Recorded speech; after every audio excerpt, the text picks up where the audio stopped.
Hello বন্ধুরা, সবাই কেমন আছো? আশা করি সবাই খুব ভালো আছো। আমিও খুব ভালো আছি। আর তোমাদের সবাইকে অনেক অনেক স্বাগত প্রিয়াঙ্কা কেডিস ফ্যামিলিতে। তো আজকের দিনটা ছিল সানডে, আর আজকে সানডে স্পেশাল বলেই দেখতেই পেয়েছো আজকের দিনটা আমার। তো আজকে সকাল সকাল উঠেই আগেই দেখতে পাচ্ছ এখানে ঘর ফর ঝাড় দিয়ে নিচ্ছি। সকালের ডিউটি তো জানো সবারই এটাই থাকে আশা করি। খুব কম মানুষের হয়তো আছে কাজের লোক, কিন্তু যাদের নেই তারা কিন্তু নিজেরা এইভাবেই করে নেয়। আমিও সকালবেলা এইভাবেই ঘরদোর পরিষ্কার করে নিই। দিয়ে এখানে তারপরে দেখো একটু বসেছিলাম, একটু বসে একটু চিল করছিলাম। আর আরেকজনের কাজ করছিল। এখানে একটু কাজবাজ করে নিয়ে একটু বসে আর কি জল খাচ্ছিলাম, জানো তো।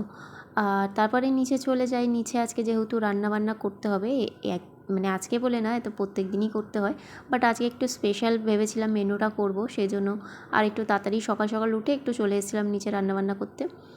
আর এখানে দেখো চিংড়ি মাছ, আজকে আসলে চিংড়ি মাছের মালাইকারি করব, তো সেই জন্য এখানে চিংড়ি মাছটা রয়েছে। আর সেটাকে জল বা ফ্রিজ দিয়ে বার করে রেখেছিলাম, কারণ ফ্রিজ দিয়ে না বার করলে তো জানো জমে থাকে। তো সেই জন্য আগেই বার করে রেখেছিলাম। আর এখানে এই নারকেল নিয়ে এসেছিলো। চিংড়ি মাছের মালাইকারি করতে গেলে তো জানোই নিশ্চয়ই নারকেল লাগে, তো সেই জন্য নারকেলটা নিয়ে এসেছিলো। আর এখানে আমি কুড়িয়ে নিচ্ছিলাম। আর এখানে আরেকজন এখানে মাছের নুন আর হলুদ মাখাচ্ছে। আর নারকেল না কোরালেও ওর একটা পাওয়া যায় ক্রিম, তো কিন্তু ওইটা আমি করলাম না, কারণ ওইটাই আমার মনে হয় ওটার থেকে বেশি ভালো হয় এইভাবে করলে। তো এখানে আস্তে আস্তে আরেকজন দেখতে পাচ্ছ সব মাছগুলো দিয়ে দিচ্ছে, আর আমার নারকেল কোরানোটাও কমপ্লিট হয়ে গেছিলো। আর এখানে সব মাছগুলোকে ভাজার জন্য দিয়ে দিয়েছে। আর এখানে অলরেডি মাছ ভাজা হয়ে গেছিলো, তারপরে এখানে কাইটা করে নিচ্ছিলাম।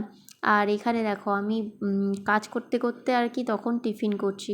যেহেতু আমার এটা প্রত্যেক দিনই, এটা আজকের বলে না, আমি কাজ করতে করতে নিজের খাওয়াটাই ভুলে যাই। আমার কাজ করতে করতে নিজের খেতে খেতে অনেকটা লেট হয়ে যায়। তো এখানে সেইটা দুটো একসাথেই করে নিচ্ছিলাম। তাও অনেক পরেই খাওয়া দাওয়া খেয়েছি আর কি, ছাতু খাচ্ছিলাম এখানে। তো এখানে তারপরে দেখো এখানে আমার রান্না অলমোস্ট হয়ে যায়। আর চিংড়ি মাছের মালাইকারিটা সত্যি বলতে খুব ভালো হয়েছিল। আর এরপরে উপরে চলে যাব, তার আগে তোমাদেরকে একটু দেখিয়ে নিই লাড্ডুজিকে। এবারই ওদেরকে এবার গিয়ে একটু পুজো টুজো দিতে হবে। তো এখন চলে যাচ্ছিলাম ওপরে, যেহেতু জানো পুজো টুজো দিতে হবে। আর তাছাড়াও আর কি আছে আমাদের জীবনে, এই তো আছে বলো, সংসারে কাজ, সংসারের সমস্ত কিছু, এইগুলো নিয়েই আমাদের থাকতে হয়। তারপরে এই যে আমি চলে এসেছি, এসে এই যে লাড্ডুজিকে একটু খাইয়ে দিচ্ছিলাম, পুজো দিয়ে দিচ্ছিলাম। আর তারপরে এক্ষুনি চলে যাব একটু বাইরের দিকে, ওদেরকে যেহেতু খাবারটা দিয়ে রেখে একটু তারপরে বাইরের দিকে আসি। আর এখানে এসে একটু গাছগুলো জল দিয়ে দিচ্ছিলাম, কারণ প্রচণ্ড রোদ ছিল। এখন তো তাও ওয়েদারটা একটু ঠিক হয়েছে, বাট এই কয়েকদিন ভীষণভাবে রোদ ছিল। তারপরে এই যে এখানে এসেছি, এখানে অ্যাকচুয়ালি হচ্ছে কি, আজকে মায়ের মৃত্যুবার্ষিকী ছিল। দেখতে দেখতে মায়ের 13টা বছর হয়ে গেল এই ঘর ছেড়ে চলে গেছে। তো সেই জন্য মাকে একটু ওই ফল মিষ্টি একটু দিয়েছিলাম। আর এখানে একটু ধূপকাঠি জ্বালিয়ে দিচ্ছিলাম। তো নিশ্চয়ই দেখে বুঝতেই পারছো মায়ের ফটোটা মাঝখানে রয়েছে। তো দেখো এই কটা মেম্বার আমার বাড়িরই মেম্বার সব, কিন্তু সেই মানুষগুলো আজকে কোথায় যেন চলে গেল।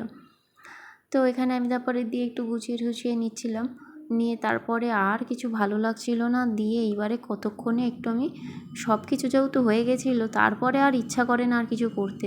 রান্নাবান্না হয়ে যাওয়ার পরে, পুজো টুজো হয়ে যাওয়ার পরে কতক্ষণে একটু গিয়ে বসবো। তো এই যে এসে তারপরে আমি বসলাম, আর বসে একটু এখানে মুভি চালিয়েছিলাম, তো সেটাই এখানে দেখছিলাম।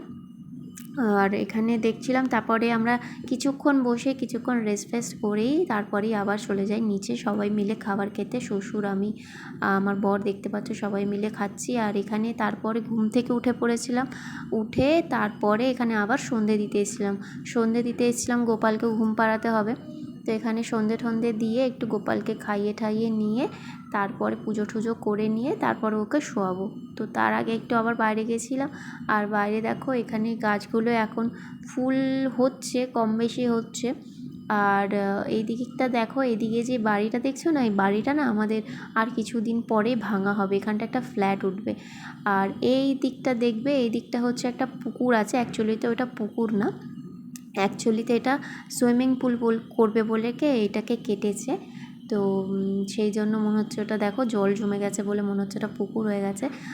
তো সেটা কিন্তু না। তো তারপরে এই পুজো টুজো দিয়ে সমস্ত কিছু করে একটু বসে আবার নিচে চলে এসেছিলাম। নিচে এসে এখানে যেহেতু আজকে সন্ধেবেলায় ভেবেছি একটু বাড়ির খাবার খাবো, তো সেই জন্য একটু ভেবেছি যে একটু বাড়িতেই রোল করা যাক। তো সেই জন্য সকালবেলায় এইসব আটা ময়দা সব নিয়ে আসা হয়েছিলো, আসলে ময়দা নিয়ে আসা হয়েছিলো, আটা রাখাই ছিল। তো এখানে সব ওইটাই আমি করছিলাম, সুন্দর করে বেলছিলাম। আর রাতেও সেটাই আমরা খেয়েছিলাম। সত্যি বলতে আর না কিছু করতে ইচ্ছা করে না, যখন সকালবেলা আর রাতে সন্ধেবেলায় কিছু টিফিন হয় না, রাত্রেবেলাটা আমার আর বডি ছেড়ে দেয়, আমার আর কিছু করতে ইচ্ছা করে না। তো সেই দিনকে রাতেও রোলই খেয়ে নিয়েছিলাম। আর এখানটা দেখো আমি বেলে নিয়েছি, আর এখানটা সেঁকছিলাম, যেহেতু করবো জানোই রোল করব। তো এখানে আমার শেখা হয়ে যায়, আর আরেকজন এখানে আরও পুরো রোলটাকে রেডি করার জন্য সব রেডি করছিল। এখানে পেঁয়াজ শসা মশা দিয়েছে দেখতে পাচ্ছ, আর এখানে একটু লেবুও দিয়ে দিচ্ছে। লেবুটা দিলে কিন্তু বেশ ভালো লাগে খেতে। তোমরাও কিন্তু এইভাবেই ট্রাই করে দেখতে পারো, তোমাদেরও কিন্তু অবশ্যই ভালো লাগবে। আর এখানে একটু হালকা নুন দিয়ে দিয়েছিল, খুব বেশি না, একদম হালকা মতো নুন দিয়ে দিয়েছিল। আর এখানে লঙ্কা দিয়ে দিচ্ছে, আর এরপরে লাস্টে একটুখানি দিয়ে দেবে হচ্ছে একটু ব্ল্যাক পেপার। ব্ল্যাক পেপারটা দিলেও কিন্তু বেশ ভালো, একটু হালকা হালকা ওটার জন্য একটা ভালো স্মেলও আসে আর ভালোও লাগে খেতে। আর এখানে সবার লাস্টে হচ্ছে এখানে শুধু সস দিয়ে দিয়েছিল। আর এই যে আমাদের এবার হয়ে গেছে রোল রেডি। আর এইভাবে কিন্তু বন্ধুরা তোমরাও বানিয়ে খেতে পারো, সত্যি বলছি এটা কিন্তু বেশ ভালো লাগবে তোমাদের। আর এখানে দেখতে পাচ্ছ আমাদের নিজের জন্য রেডি হয়ে গেছে, বাবার জন্যও বানিয়েছিলাম, বাবাকে আগেই দিয়ে দিয়েছিলাম। তারপরে এই যে ওপরে এসে আমি মিলে খাচ্ছিলাম। আর সানডেটা আমাদের এইভাবেই কাটলো, আর এইভাবেই নর্মালি কাটে যদি কোথাও না যাই। আমি ও দুজনে মিলে কাজবাজ করি, আর এইভাবেই আমরা মুভি ফুভি দেখি তারপরে এসে। তো যাই হোক বন্ধুরা, আজকের মতো আমার ভিডিও এখানে। ভালো লাগলে অবশ্যই একটা লাইক করে দিও। টাটা।